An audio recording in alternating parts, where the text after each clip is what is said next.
أشهد أن لا إله إلا الله وحده لا شريك له وأشهد أن محمدا عبده ورسوله لا نبي بعده فإن أصدق الحديث كتاب الله وخير الهدي هدي محمد صلى الله عليه وسلم وشر الأمور محدثاتها وكل محدثة بدعة وكل بدعة ضلالة وكل ضلالة في النار.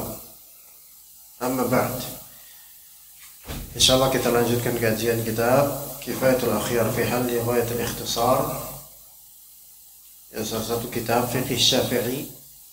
Kita di pembahasan masih tentang dalam kitab salat, syarat sah salat, dan masih di subtema istiqbalul qiblah, yaitu menghadap ke kiblat. Berkaitan dengan menghadap ke kiblat yang merupakan salah satu dari syarat sah salat. Jadi orang bisa nggak sah salatnya kalau tidak menghadap ke kiblat. Dikatakan oleh penulis yaitu Syekh Taqiyuddin Al-Hisni rahimahullah, wa'lam anna al-qadira ala yaqinil qiblati la yajuzu lahu al-ijtihad. Ketahuilah bahwasanya orang yang mampu untuk mengetahui kiblat secara yakin, maka tidak boleh dia berijtihad, yaitu berpendapat dan mencari hal lain. Kalau sudah tahu ya secara yakin, orang yang mampu mengetahui secara yakin di mana arah kiblat, maka dia nggak perlu mencari-cari tahu lagi lewat info lain atau arah lain dan semisalnya, karena sudah yakin inilah kiblatnya.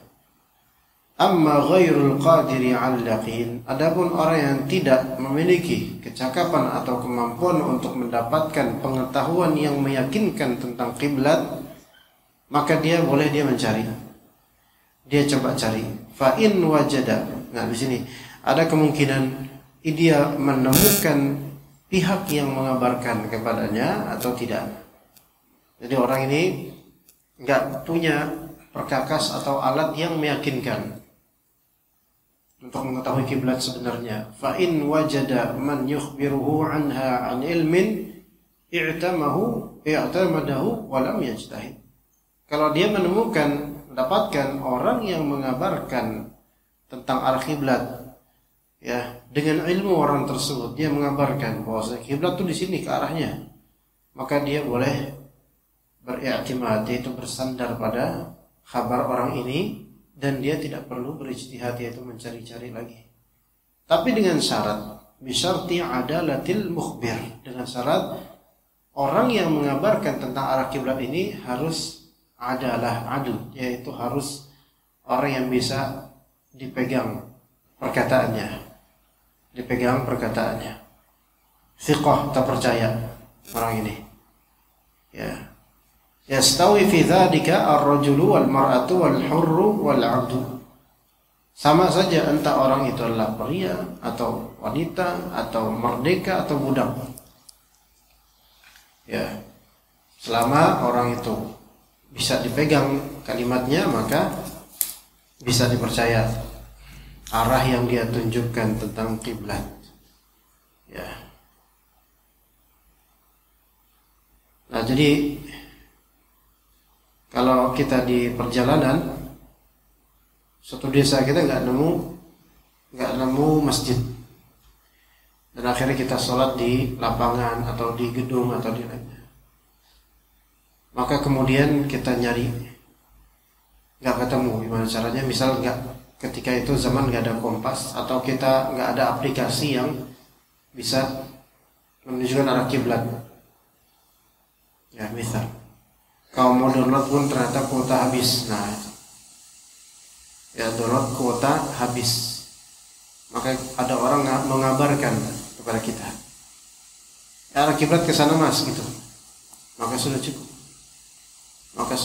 Atau di hotel, ya, di hotel kemudian nanya di mana kiblat, nanya kepada petugas muslim, arah kiblat di sana pak, maka itu sudah cukup. Karena kalau kita di hotel kadang-kadang untuk nyari masjid susah. Bahkan di hotel itu nggak ada musola khusus. Ya. Dan mau yang ngasih tahu dia adalah perempuan itu juga nggak masalah. Yang penting dia muslimah dan kita bisa pegang omongannya, dan nggak mungkin staf hotel atau pegawai hotel untuk berbohong dalam masalah ini. Itu kalau tidak ada di hotel itu, di ruangan hotel atau kamar hotel tidak ada petunjuk arah kiblat. Biasanya kan ada di beberapa hotel di bagian atas kiblat gitu. Itu bukan orang, tapi kan yang nulis orang. Dan kita percaya nggak mungkin mereka memberikan data yang invalid, nggak mungkin. Ya, karena itu risiko buat mereka nanti. Ya. Jadi ini sih terpercaya. Ya. Fala yuqbalu qaulul kafiri qat'an. Untuk masalah arah kiblat tidak diterima secara pasti, tidak diterima perkataan orang kafir dan muslim. Untuk nanya sama orang Buddha, bang tahu arah kiblat nggak? Ya, mana dia tahu? Mana dia kepikiran arah kiblat mana? Ya kan?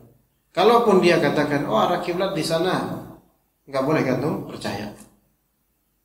Nggak boleh antum percaya di sini bukan berarti dia pasti salah. Bisa jadi benar, tapi memang hukumnya jangan percaya untuk masalah ini, karena mereka bukan source yang bisa kita andalkan, bukan sumber terpercaya sama sekali gitu. Dalam masalah kiblat. Wa kadzal fasiq, bahkan begitu juga dengan orang yang fasik. Apakah semua orang fasik? Maksudnya apakah kita tidak mengambil kabar kiblat dari orang yang fasik? Apakah semua orang fasik? Wallahu a'lam, tidak semuanya, melainkan kefasikan yang memiliki kefasikan yang berefek pada pihak lain. Karena di sini dicontohkan oleh penulis kefasikan yang ada efek negatif pada orang lain, seperti qudatir risya. Qudat yaitu para hakim yang dapat risya. Risya jamak dari riswah. Para hakim yang masuk angin gitu. Istilahnya di pengadilan namanya masuk angin. Ya, tapi jangan sekali-kali ngomong gini ke hakim, Pak masuk angin Pak. Oh itu. Ya, lagi antum berkasus lagi. Nah itu repot itu nanti urusannya. Jadi qudatir risya yaitu para hakim yang masuk angin. Qadhi ini hakim, baik hakim utama atau hakim yang di sampingnya atau sekretariatnya dan seterusnya. Mereka yang menerima riswah secara absolut. Antum tahu menerima riswah, antum tidak ambil perkataannya tentang kabar perihal agama, nggak mengambil ilmu agama darinya, tidak mengambil kabar tentang kiblat darinya. Ini qudat ar-risya. Itu para hakim yang masuk angin ini, mereka sudah pasti disebut fasik. Karena fasik memakan harta haram, ya, dan itu terlaknat. Kata Nabi SAW, atau disebutkan dalam hadis, la'ana Rasulullah SAW ar-rashi wal murtashi. Rasulullah melaknat orang yang menyogok dan yang disogok. Semua terlaknat. Nah, maka keburukannya ini bukan hanya masalah dia makan harta haram saja, tapi namanya riswah, sogok, itu pasti akan merugikan pihak lain. Maka ini kefasikan yang merugikan pihak lain itu umumnya beda dengan kefasikan yang hanya merugikan pihak sendiri. Gitu. Ya. Seseorang misal, semoga Allah selamat dan maafkan dan selamatkan kita, nonton porno sendirian, itu fasik, dan dia tidak menzahirkan ke orang, kemudian tidak menyebarkan, maka kefasikan dia itu untuk sendiri. Betul, ini fasik, tapi kefasikan dia untuk diri sendiri, ya. Selama nggak ngajak-ngajak kayak gitu. Beda dengan kefasikan yang berimbas pada orang lain, atau berpengaruh pada orang lain, atau mengajak orang lain. Maka ini kefasikan yang sifatnya muta'addi, transitif, membutuhkan objek. Maka ini yang dimaksud di sini. Orang yang kefasikannya itu ada kaitan dengan korban atau orang lain, maka yang seperti ini, kefasikan seperti ini beda. tidak antum terima kabar kiblat darinya walaupun dia muslim. Ya. Kemudian a'immatul zulm, para pemimpin yang zalim. Para pemimpin yang zalim. Pemimpin yang zalim, pemimpin ini pemimpin wilayah baik negara, kabupaten, provinsi. Pemimpin yang bersifat zalim. Itu zalim dengan segala macam kezaliman, macam-macam. Ada yang zalim dengan keputusan, ada yang zalim dengan korupsi. Ya. Ada yang zalim dengan penekanan terhadap pihak-pihak tertentu. Macam-macam kezaliman yang dilakukan oleh orang yang memimpin. Jadi semua jika dikenal pemimpin ini, para pemimpin ini zalim, baik di keputusan yang zalim atau di manajemen keuangan negara atau misalnya keuangan daerah zalim atau korupsi atau menerima riswah atau sogokan, maka para pemimpin seperti ini ketika mengabarkan ke antum mana arah kiblat, antum tidak terima kabar dari mereka karena mereka sudah terbukti menzalimi pihak lain gitu loh dengan kefasikan mereka. Para imam yang zalim. Kemudian syuhud qismi al-jur atau qasmil jur, yaitu para saksi untuk pembagian yang zalim. Al-jawr ini artinya zalim, kezaliman. Syuhud, ya, di sini para saksi di mahkamah, saksi di pengadilan, saksi di penghakiman. Namun mereka mempersaksikan untuk menghasilkan pembagian yang tidak adil. Mempersaksikan untuk pembagian yang tidak adil. Dan pengadilan sarangnya saksi-saksi seperti ini cuma. Ya, banyak orang yang apalagi zaman sekarang demi memenangkan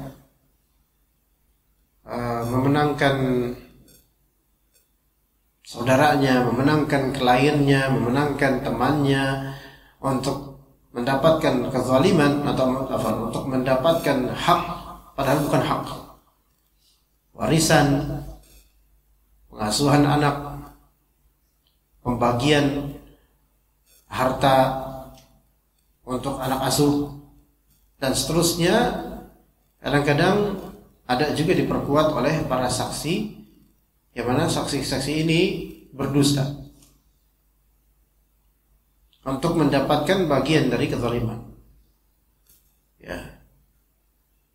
Jadi syuhud qism al-jawr, yaitu para saksi qism itu pembagian yang dilakukan oleh hakim. Namun hakim tidak bermaksud zalim, enggak bermaksud zalim. Hakim hanya melihat apa yang dipersaksikan oleh saksi. Jadi nggak mesti hakim itu zalim, walaupun keputusan hasilnya itu zalim.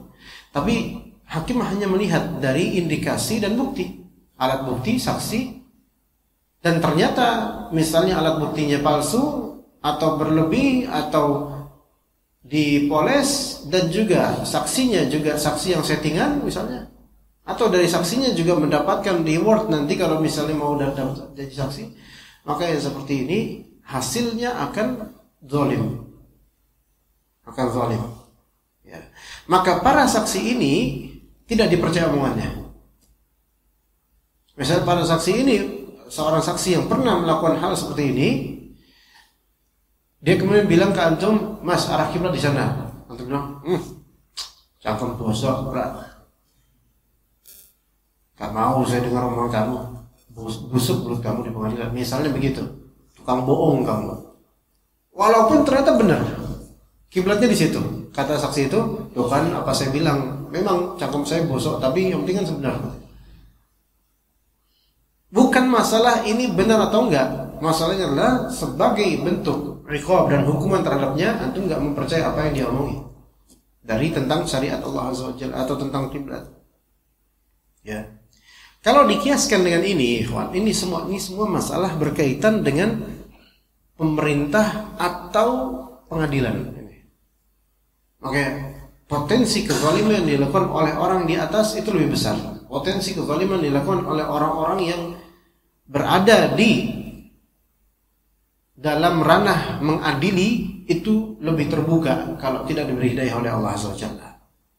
Semoga Allah beri hidayah untuk orang-orang yang memerintah negeri kita dan juga para hakim. Tetapi nyatanya memang Rasulullah SAW itu adalah orang yang paling khawatir terjadi pada ini, sampai suatu ketika Nabi SAW mengatakan, ala ukhbirukum bi akbaril kabair, mau enggak aku katakan, aku beritahu kepada kalian sebesar-besar dosa besar?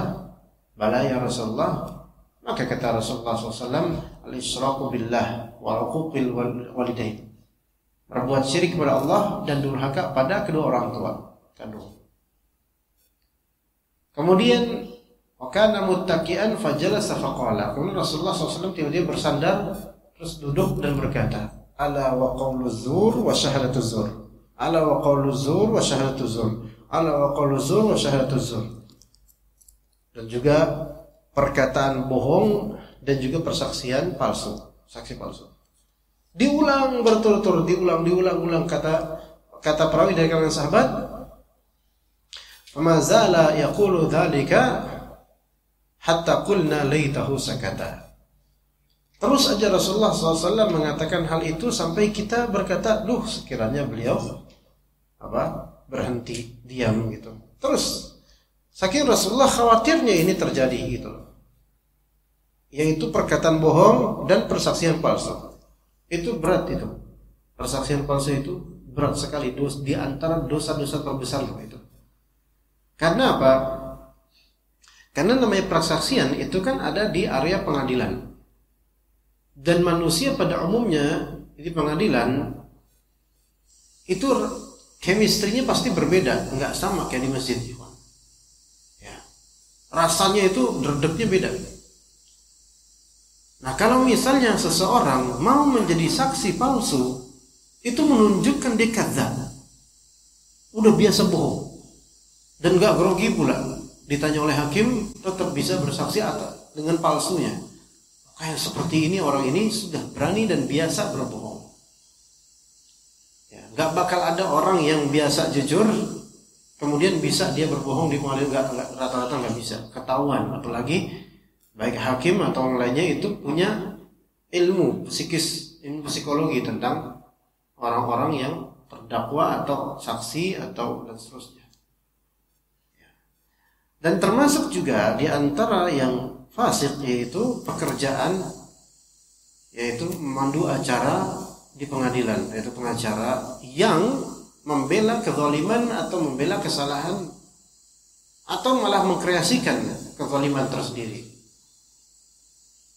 Maka ini juga termasuk kefasikan dan hartanya boleh jadi haram karena dia awa muhditsan, yaitu melindungi orang yang berbuat buruk. Ya, maka ini kefasikan.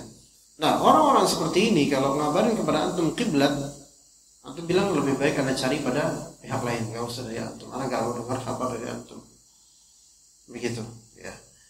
Kemudian itu selesai yang tadi kata penulis rahimahullah, wa kadza la yuqbalu qaulus sabiyyil mumayyizi 'ala sahih. Dan begitu juga tidak diterima ucapan anak kecil yang mumayyiz, yang bisa membedakan benar dan salah menurut pendapat yang sahih dalam mazhab Syafi'i. Namun wallahu a'lam, berarti ini ada pendapat lain ya yang menunjukkan bahwasanya perkataan anak kecil yang mumayyiz, yang bisa bicara, bisa ngomong, bisa membedakan baik dan buruk, bisa jual beli sedikit ya, maka itu kita pegang kalimatnya untuk masalah kiblat boleh. Itu yang lebih sahih wallahu alam, tidak seperti yang dikatakan oleh penulis rahimahullah.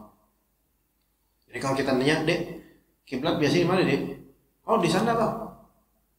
"Beneran?" "Iya, biasa kita di sana kiblatnya." Maka ini wallahu alam, kalau kita melihat ke uruf kita anak-anak biasanya tahu kiblat, kalau udah biasa sholat di suatu tempat maka itu dipercaya. Itu dipercaya insyaallah ya. Kemudian tsummal khabar qad yakunu bil lafz. Kabar tentang kiblat di mana itu kadang-kadang bisa dengan lafal dari orang ngomong langsung, baik dengan lisan atau dengan tulisan lafal. Ya, kiblat di arah sana. tulisan kiblat itu lafal. Wa qad yakunu dalalatan, bisa juga kiblat itu dalalah dengan petunjuk. Ya, dalalah atau dilalah. Tapi bukan dilalah versi arti Jawa ya. Kalau Jawa itu dilalah artinya apa? Coba orang Jawa. Dilalah, wah dilalah. Hah? Dilalah apa kebetulan gitu ya. Ya. Tapi dilalah di sini atau dalalah di sini artinya adalah petunjuk. Bisa juga pengkhabaran itu terjadi bukan dengan lisan orang, tetapi dengan adanya indikasi dan petunjuk yang bisa kita lihat. Kal mihrab al-mu'tamad. Seperti mihrab, adanya mihrab. Nah, itu kan udah jelas. Kalau zaman sekarang itu ini jelas nih, antum masuk masjid nih. Antum lihat karpet aja. Tapi mungkin garis-garis ini nggak cukup ya, karena bisa aja nih garis. Ya oke lah. Ya cukup lah insyaallah. Pasti antum tahu kan ngadapnya kemana? Oh belum tahu karena ini garis-garis bisa ke sana, bisa ke sini gitu loh.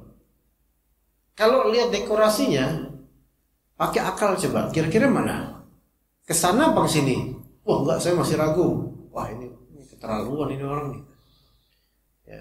Coba lihat mihrab di mana? Tuh mihrabnya di situ. Lebih parah lagi kan? Susah. Ya, berarti ke sana. Terus ini garis-garis gimana ya? Oh, mungkin imamnya ngadep ke sana, mihrabnya ke sana, orang-orangnya ke sana. Tambah gila ini kayaknya nih. Maka itu mihrab Jumatan. Dilihat di sini sajadah imam. Maka ini udah dalalah namanya. Indikasi kuat sekali, bukan indikasi proof, bukti bahkan bukan indikasi kecil. Bukti bahwasanya ke sana, ya. Arah kiblat di sana gitu loh. Ya kan? Nah, ketika ini sudah yakin, antum nggak perlu istihad. Nggak perlu istihad dalam melihat mataharinya. Repot apa? Udah azan subuh kan? Antum pengen sholat 2 rakaat atau 4 rakaat qobliyah zuhur. Azan zuhur. Antum sini, wah, ana nggak percaya nih. Bisa aja DKM atau pengurusnya adalah hakim yang fasik. Wah, itu repot lagi gitu. Ya kan? Udah suzon duluan. Anda nggak tahu siapa nih DKM kan, bisa aja fasik pura-pura jadi orang alim ngatur-ngatur masjid. Udah anak keluar dulu dong, ngos-ngosan ke atas keluar, ngeliat matahari masih mendung ini. Mau nanya orang tapi rata-rata fasik semua. Waduh, paling alim sendiri dia. Ya akhirnya ijtihad. Maka yang seperti ini berlebihan dan isi suzon doang sama orang. Maka ketika antum dapati masjid manapun, baik desa atau kota, arah kiblatnya jelas ketahuan dari indikasi atau bukti seperti ini, maka khalas, nggak perlu lagi antum lihat ke matahari. Nggak perlu, udah. Nggak mungkin kan? Ini udah jelas-jelas di sini mimbarnya, terus antum bilang, "Oh, boleh jadi kan kiblatnya di sana." Kebalik antum. Udah jelas ke sini imam. Selesai. Nah, mihrab kelihatan mihrabnya di mana? Wa sawa'un fil 'amali bil khabari ahlul ijtihad wa ghairuhum. Hatta innal a'ma ya'tamilul mihraba bil massi haitsu ya'tamilul basir. Sampai orang buta kan dia nggak tahu arah kiblat karena kebutaannya. Orang buta pun itu juga bersandar hukumnya pada misalnya mihrab. Ya mihrab. Apa bahasa Indonesia apa mihrab ini cuma? Mimbar, ya mimbar. Ya mimbar juga dari bahasa Arab sebenarnya ya. Mimbar atau mihrab dilihat. Orang dia buta kan, kemudian dia nyari mihrab di masjid. Sebelah mana mihrabnya? Ya. Jadi mihrab bil mas, dia sentuh mihrab, oh di sini berarti mihrab. Jadi dia udah kegambar nih kemana arah kiblatnya. Ya, kalau orang yang bisa ngeliat kan jelas mihrab di situ. Oh ya udah kita ke sana berarti arah kiblatnya. Ini mihrab Jumatan biasanya oke. Orang buta pun begitu bisa. Wa kadzal basir fi dzulumah. Begitu juga orang bisa lihat namun lagi gelap. Lagi gelap banget. Ya. Misal dia di dalam musalla dan dia gelap, terkunci di situ atau dia i'tikaf di situ. Enggak ada penerangan sama sekali dan enggak ada jendela sama sekali. Dia di situ. Maka dia cari meraba-raba di mana mihrab. Maka ketahuan mihrab di sini, oh ya udah. Ini kalau dia memang betul-betul nggak bisa melihat. Ini nggak terjadi di zaman sekarang. Nggak terjadi di zaman sekarang. Ya. Karena zaman sekarang ada listrik, ada lampu. Walau ishtabaha alaihi mawadhi' fala syakka annahu yasbiru hatta yukhbirahu ghairahu sarihan. Kalau tempat-tempat dalam masjid atau tempat-tempat yang mengindikasikan arah kiblat itu mustabah alaih, yaitu samar-samar, enggak jelas ini yang mana belum, masih ragu, maka harus dia sabar sampai ada orang datang mengkabarkan padanya di mana arah kiblat. Fa in khafa fawatal waqt, kalau dia khawatir habis waktu salat, maka shalla ala hasabi halihi wa a'ada, maka dia salatlah sesuai dengan keadaan dia sekarang kemanapun itu, dan dia nanti ulang ketika dia tahu mana arah kiblat yang sebenarnya. Namun yang lebih sahih adalah dia nggak perlu ngulang, yang penting dia udah cukup aja sekali itu salat. Itu yang lebih sahih. Kalau di zaman masa-masa dulu itu kita naik kendaraan di kereta atau gimana ya, mungkin kita nanya ke orang di mana ya arah kiblat, orang juga nggak tahu, mungkin nggak taunya karena apa? Karena nggak ada kompas atau aplikasi, karena zaman ketika itu Android belum ada, ya susah ya. Itu pertama. Dan kedua, karena jahilnya seseorang akan waktu sholat, ya. Paling tahunya jam, dan jam itu belum tentu tepat sesuai dengan waktu sholat. Kalau kita prediksikan, misalnya jam berapa Pak? Udah jam 3, ya jam 3 ini udah masuk waktu sholat belum? Karena kita nanya ke orang yang jarang sholat. Waduh, saya juga lupa asar jam berapa ya, anak-anak gitu. Ya. Sehingga ini gimana ya? Waktu sholat udah sampai belum ya? Itu waktu sholat. Kadang orang nggak ngerti, apalagi kiblat. Nah, sekarang kiblat harus ngeliat matahari. Wah, matahari udah sampai situ. Kira-kira udah masuk waktu ini nggak? Ya. Matahari, terus arah barat mana? Nah, dulu kita tuh bersandar yang penting kiblat tuh barat, dan ternyata salah. Ya, dan ternyata salah. Yang penting barat, yang penting barat, yang penting barat, enggak. Arah kiblat, barat beda lagi, walaupun menuju atau mendekati arah barat.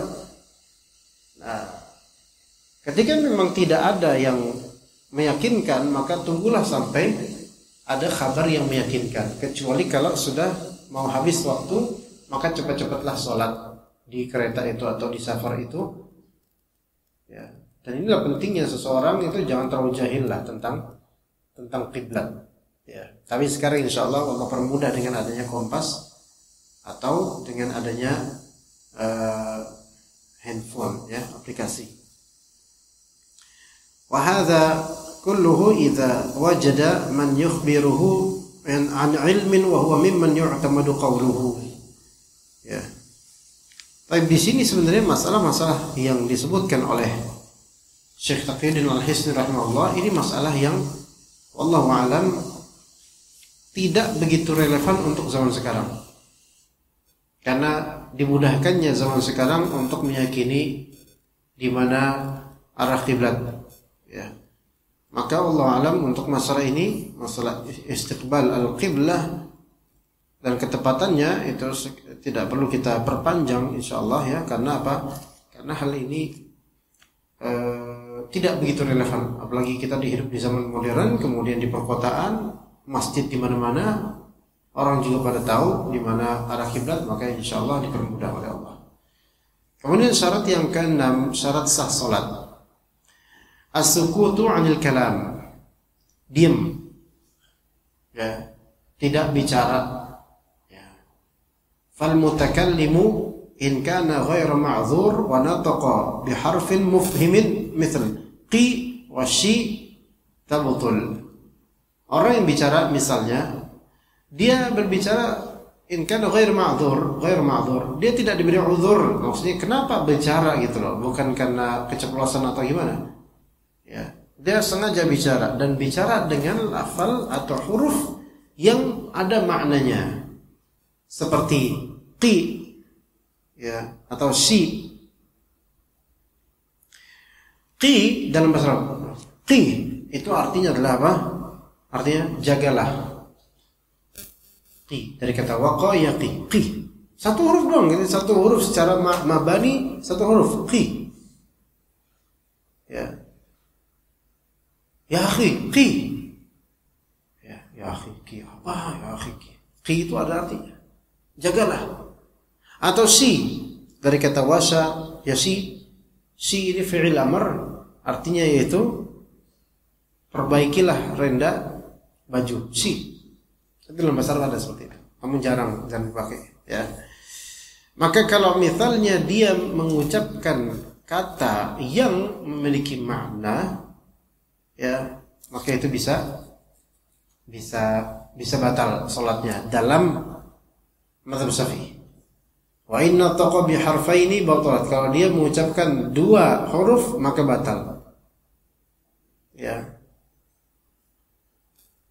Di sini seperti kata yang memang baik kata tersebut berupa 1 kalimat sempurna 2 huruf, misalnya kum itu dalam bahasa Arab 1 kalimat sempurna, artinya berdirilah. Kayak kita berdiri, kita suku katanya kebanyakan berdirilah 4. Bahasa Arabnya apa? Kum. Ya. Kum. Kalau bahasa Inggrisnya cuma 2 suku kata, stand up, gitu kan? Tapi berapa huruf? 7 huruf. Di Indonesia berdirilah, banyak banget itu hurufnya. Di Arab kum, berdirilah. Iya, itu. Adapun kalau mau lebih ini nggak usah ngomong, akhir aja.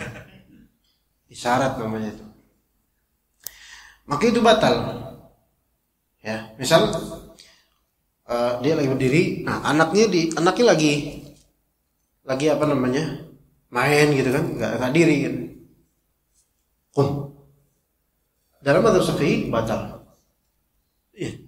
Jadi anak itu ini buat nasihat anak padahal supaya berdiri. Anak bilang, batal bapak, batal gitu. Karena kalimatnya sempurna. Ya. Begitu. Kalau dikiaskan di Indonesia ya juga kayak gitu. Kita misalnya menghardik anak atau orang di samping bukan dengan isyarat tapi dengan lafal. Yang mana dipahami dalam bahasa kita, uruf kita itu adalah pembahasaan yang orang paham. 3 huruf, gitu. Maka ini termasuk apa? Batal sholat. Karena ini dalam bahasa ini ada. Anda nggak tahu di KBBI ada nggak? Gitu. Ya. Anda juga nggak tahu kalau misalnya ini. Nah, itu huruf bukan tuh. Itu kalau dihurufkan CK, Calvin Klein, ya. Gitu kan? Sebenarnya itu nggak ada huruf karena makhrajnya itu nggak jelas itu. Semua kena tuh, huruf shin, sa itu kena semua makhraj. Allah alam kok itu dah. Tapi sebagai hindari, ya. Jadi dalam mazhab Syafi'i ini dilihat dari apa? Huruf atau katanya itu mengandung unsur pembahasaan dan dipahami nggak gitu. Ya dikhawatirkan kalau cek gitu, itu kan dipahami sebagai bentuk kekecewaan dan teguran gitu loh. Khawatirnya batal, khawatirnya kalau berangkat dari sini.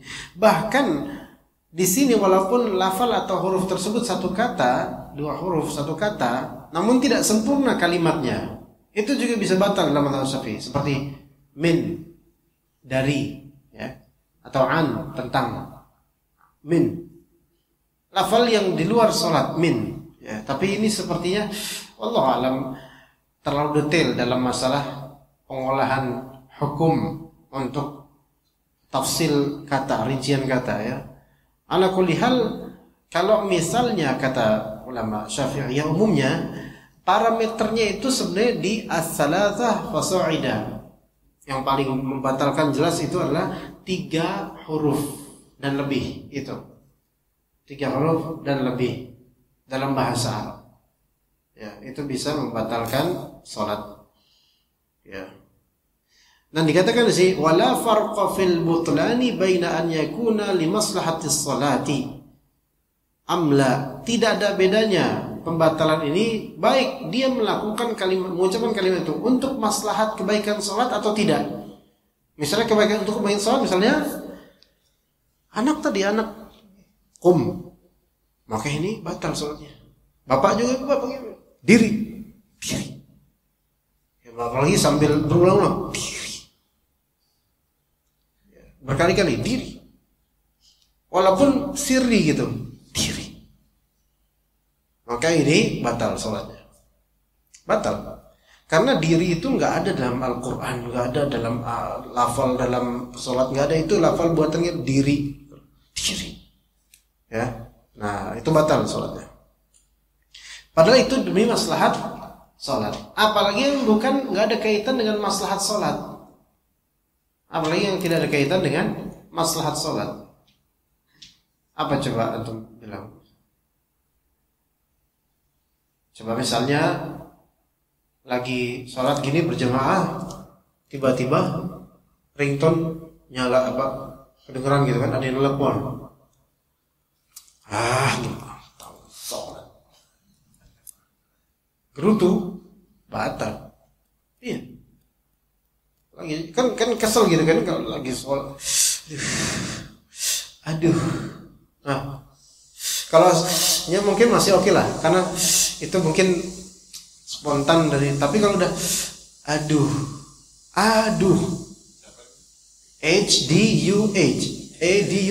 aduh, 4 kata, 4 huruf, batal soalnya.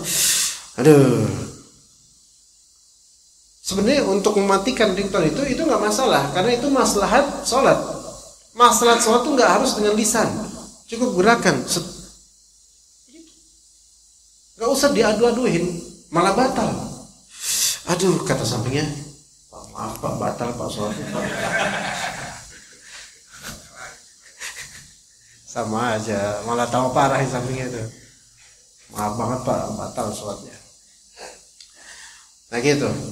Sebenarnya dalam sholat, demi maslahat sholat, antum tuh boleh melakukan hal yang membuat maslahat sholat terjaga. Seperti tadi, ringtone, ya, nyala gitu kan. Sementara tas antum ada di pojokan, itu boleh antum ambil. Iya, ambil itu, udah. Ya balik lagi, jangan ambil terus angkat ngomong, ya itu mah teleponan atau buka notifikasi WhatsApp dulu. Maka yang seperti ini gerakan-gerakan buka notifikasi WhatsApp, scroll up, scroll down, maka ini bisa membatalkan sholat. Kenapa? Karena ini bukan gerakan hajat demi maslahat sholat, sama sekali di luar sholat yang bukan maslahat sholat. Jadi cukup. Ya. Enggak apa-apa, kok refleks otomatis spontan aja enggak apa-apa, ketahuan siapa yang ngirim gitu udah selesai, enggak apa-apa, karena itu masuknya bukan gerakan tapi masuknya ke penglihatan dan pikiran, enggak masalah begitu ya. Walaupun dia harus jalan ngelewatin jemaah lain, tapi untuk mematikan itu supaya jemaah enggak terganggu. Itu aja bisa, itu boleh karena maslahat sholat dan enggak merusak sholat orang lain. Apalagi kalau ternyata handphone itu ada di kantong celana atau baju, lebih halus lagi, janganlah didiemin dan dinikmatin karena tembang kenangan. Akhirnya yang lain juga, selera dia sama saya gitu kan, ya kan? Iya. Nanti habis itu minta dong ringtone-nya. Habis sholat kayak gitu, subhanallah. Hancur itu sholat orang, hancur sholat orang. Mungkin dia tetap sah sholatnya tapi nggak ada pahalanya karena apa? Kebawa dengan mendayunya ringtone musik itu. Gitu, ya. Apalagi Anda pernah kajian, alhamdulillah bukan kajian umum ya. Waktu itu kajian khusus, ikhwan kita sendiri datang secara khusus belajar gitu kan. Alhamdulillah cuma 3 orang itu yang datang. Nah, lagi hujan lagi apa gitu. Anak menjelaskan pelajaran. Ini ikhwan ini udah jenggotan, ringtone-nya apa coba? Dangdut koplo. Itu dangdut koplo yang jorok itu loh. Perempuan nyanyi gitu. Itu ringtone-nya itu. Tapi anak enggak gubris, anak enggak mau mempermalukan dia karena dia udah cukup mempermalukan dirinya sendiri. Itu ringtone-nya. Subhanallah. Allah buka aibnya di situ. Ya. Itu ikhwan loh, udah ngaji sunnah tapi ada ringtone-nya malah dangdut koplo. Subhanallah. Kalau misalnya sholat, ya tuh matiin Pak. Alarm, ringtone, matiin. Video call, matiin atau reject atau terima dan taruh perlihatkan lagi di masjid misalnya biar dia tahu. Tapi kalau terima kan dia bersuara nanti. Woi, jangan cuekin gue dong. Songong banget. Oh, lagi sholat ya? Afwan gitu. Ketawa cuma yang lain. Iya kan? Ketawa cuma yang lain. Maka sebaiknya di reject gitu. Kalau kajian anak biasanya nggak reject sih kalau kajian. Anak accept, anak terima, tapi nggak keras suaranya dan biar orang ini tahu anak sedang isi kajian gitu. Kadang-kadang begitu, biar tahu, biar memaklumi gitu. Jadi seperti itu ya. Jadi kalau misalnya mengucapkan lafal-lafal sekian huruf itu dalam mazhab Syafi'i bisa batal, kecuali kalau dia hanya tanahnuh berdehem gitu, itu nggak masalah. Tapi kalau berdehem terus, apalagi dehemnya itu suatu isyarat pembahasaan, ini bisa batal. Ya. Nah itu kan apa itu ehem 4 kata 4 huruf. Apa?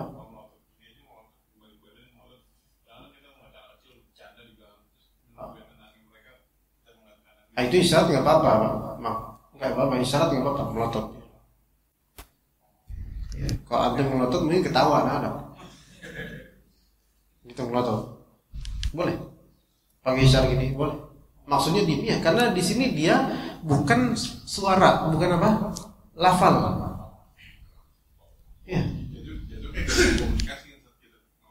Bukan masalah komunikasinya. Komunikasi nggak apa-apa ketika itu adalah isyarat. Rasulullah kan menjawab salam kayak gini ketika sholat. Kan komunikasi itu. Yang penting bukan lafal. Ya kan? Assalamualaikum. Salam. Kan enggak kan? Kalau itu komunikasi lafal. Tapi ini kan kalau komunikasi dengan isyarat itu nggak apa-apa selama dibutuhkan. Assalamualaikum. Dah selesai. Gitu. Cukup isyarat. Ini juga anak kecil. Jangan pakai isyarat. Shhh. Itu berapa tuh panjang tuh? S-nya berapa tuh? Panjang. Maka itu jadi lafal. Tapi juga ini. Gitu. Gitu ya. Iya bisa juga. Iya. Tapi kalau ditambah kepret loh. Nah ini batal ini. Tambahan kayak gini batal karena lafal. Ini makanya barometernya itu as-sukut anil kalam. Syarat sahnya adalah diam dari omongan, jangan suara. Kecuali suara seperti batuk, bersin, dehem, tanahnuh, ya.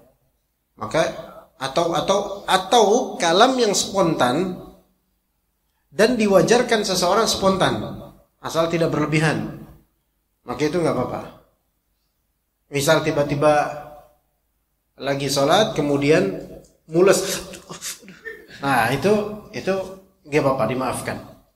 Udah cukup, aduh, itu dimaafkan karena dia itu spontan, nggak ada rencana sama sekali untuk itu.